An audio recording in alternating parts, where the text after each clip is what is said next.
Goeiemôre vriende, dit is Woensdag 13 Mei 2026. 'n wonderlike dag. Mag julle ook hierdie dag, liewe vriende, uitkoop.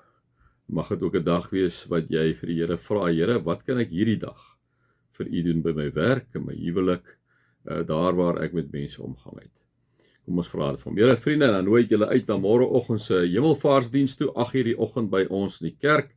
Ek het al 'n hele paar keer vir julle gesê, kom ons maak 'n statement, kom laat by die werk aan, kom 10:00 by die werk aan, sê vir jou werkgewer die dag voor die tyd dat jy dit gaan doen. As mense vir jou vra, kom as jy laat, sê vir hulle jy was hemelvaartsdag vir jou 'n belangrike dag. As nie verlede was dit 'n vakansiedag geweest. Ek dink is beter nou dat dit nie 'n vakansiedag is nie, in die sin dat ons dit dan nie net as vir 'n lekker pretdag beskou nie, maar regtig 'n dag waarop ons kan dink.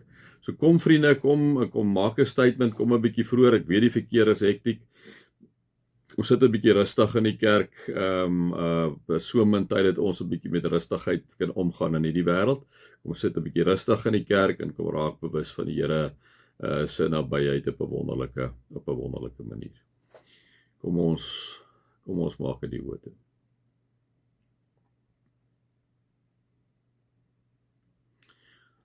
Heilige Vader, lewende Skepper, almagtige God.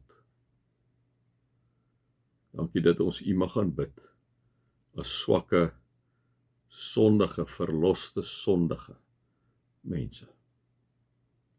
Dankie dat U deur Christus altyd met liefde en sagtheid na ons kyk, omdat Hy 'n volkomme versoening vir al ons sondes gebring het. Amen. Vriende, mag daar vir julle genade en vrede en oorvloed wees, omdat julle God ken, Jesus ken en die Heilige Gees ken.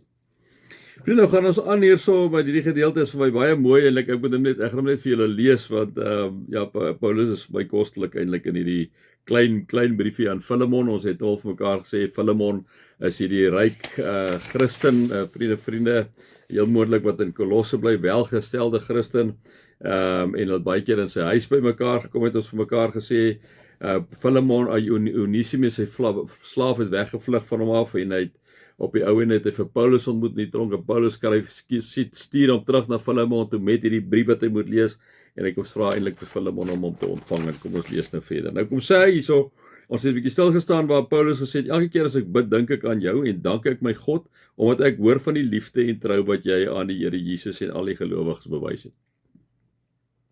My bede is dat die gemeenskap wat jy deur die geloof met ons het, jou 'n dieper insig sal gee. Ons het 'n bietjie daar gepraat gister, en al die goeie dinge wat ons vir Christus Jesus kan doen. Nou gaan ons aan by vers 7. Jou liefde het vir my groot vreugde en bemoediging gebring, omdat jy, broer, die harte van die gelowiges verkoop het. So Paulus sê al die geweldige positiewe wat hy sê. En dan, liewe vriende, kom sê hy die volgende. Daarom al het ek in Christus die volste reg om jou op jou plig te wys. Nou kom hy terug, Paulus het altyd so 'n bietjie 'n laaitjie ingehaat.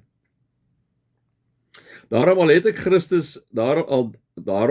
ek in Christus die volste reg om jou op jou plig te wys, doen ek liewer 'n beroep op jou, op grond van die liefde, Hy het net gesê, omdat ek hoor van die liefde en trou wat jy aan die Here Jesus en al die gelowiges bewys. Nou sê hy, 'n beroep op jou op grond van die liefde. Dit doen ek, Paulus, wat 'n ou man is en nou ook 'n gevangene ter wille van Christus Jesus.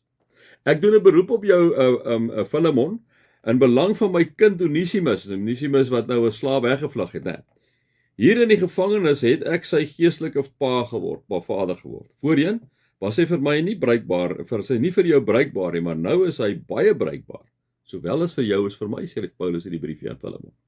Ek stuur hom na jou toe terug, en my hart gaan saam met hom. Wat my betref, ek sou hom graag by my hou, sodat hy my in jou plek kan dien, terwyl ek ter wille van die evangelie gevangene is. Maar ek wou niks sonder jou instemming doen nie, want dit was nou Filemon se slaaf, sodat jou weldaad nie uit dwang sou wees nie, maar uit vrye keuse. So Paulus begin klaar van hom sê, hy verwag eintlik 'n weldaad van hom, maar hy moenie dit hoop nie, dis onder dwang net, met hy vrye keuse wees. So Paulus is nou al op pad met Filemon weet nog nie waar toe is Paulus op die briefie op pad met hom. Miskien was hy 'n kort tydjie van jou af weg, juis sodat jy hom vir altyd sou terugkry, kom sê Paulus. Nou nie langer net as 'n slaaf nie, maar meer as 'n slaaf, as 'n geliefde broer. Dit is hy besonderlik vir my, kom sê Paulus. Onesimus was 'n besonderlike geestelike broer vir hom. Hoeveel te meer sal hy dit nie dan vir jou wees nie, as mens en as broer van die Here. Nee, kom sê, wys hom daar, kom sê hy vir Morie, Onesimus wil ek terugstuur, ongelooflike bydrae vir jou lewer, maar nie meer as 'n slaaf nie, maar nou is 'n medebroer. Ja, dis, kom sê Paulus. As jy my as deelgenoot in die geloof beskou, so Paulus sê, Filemon, as jy my as deelgenoot in die geloof beskou, as jy my beskou as 'n medebroer in die geloof, ontvang hom net soos jy my sou ontvang, kom sê Paulus. Nou, so Paulus kom sit hom eintlik baie op die spot daar, maar ek gee hom amper half nie 'n keuse nie wanneer hy dit vir ons sê nie, nee, dan kom sê hy. As hy jou enige skade aangedoen het of iets skuld, sit dit op my rekening. En dan sê Paulus, hier skryf ek, Paulus met my eie hand. Ek sal betaal, sê Paulus. En dan hoor hoe hy is amper 'n manipulasie, nee, wat hy doen hierso met Filemon wil sê. Hy sê, ek hoef jou natuurlik nie daaraan te herinner dat wat jy is, jy op my te dank het. Dit Paulus sê, hoorie, so ek wil nou nie jou manipuleer nie, ek wil jou nie in 'n blik druk nie, ek wil jou nie in die oë steek, maar hoorie, ek wil hom net vir jou kom vertel, jy moet nou een ding onthou, dit wat jy is, het jy eintlik aan my te danke, né? Eintlik weet jy, Filemon, het jy nie baie groot van 'n besluit of 'n keuse hierso nie, Filemon. Amper dit wat ek hoor by Paulus dit. Ja, broer, in die naam van die Here bewys my hierdie guns, né? So Paulus wil die guns sê, hy wil hê dat Onesimus nie meer 'n slaaf moet wees nie, maar 'n medebroer saam met Filemon. Dit beteken dat hy moet vryskeld van slaafskap. Maak my hart bly, soos 'n broer in Christus. Ek skryf aan jou in die vertroue dat jy sal doen wat ek vra. Ek weet ook dat jy selfs meer as dit sal doen. Hou sommer ook vir my huisvesting gereed, want ek hoop dat God in antwoord op hulle gebede my aan julle sal teruggee. Nee, so Paulus is vir hom sommer uitgemaakte saak dat so dit is, en dan gaan Paulus sommer net daar. Epafras, wat saam met my ter wille van Christus Jesus gevangen is, stuur vir jou groete. Ook my medewerkers Markus, Aristarchos, Demas en Lukas stuur groete. Die genade van die Here Jesus Christus sal by julle wees. Ongelooflike briefie. Dit is so tjoep. Om sê hy vir Filemon, hoor so maat, alles het jy eintlik aan my te danke. Ek hoor 'n klompie pragtige mooi goed vir jou. Onesimus het vir jou weggevlug, was 'n slaaf, maar ek wil hê jy moet hom terug vervang, nie meer as 'n slaaf nie, maar as 'n medebroer. En baie dankie jy hierdie guns op my bewys. En so by the way, kom sê hy vir hom hierso, hou sommer ook vir my huisvesting gereed, want ek hoop dat God 'n antwoord op julle gebede my aan julle sal teruggee. Amazing briefie wat Paulus sommer so vinnig vir Filemon skryf, né? Ag, my 5 sent 'n dag, vriende, mag julle God se liefde ervaar, mag julle sy ongelooflike genade ervaar, en sy, vriende, bo wat ons kan dink, teenwoordigheid deur die Heilige Gees in jou lewe ervaar.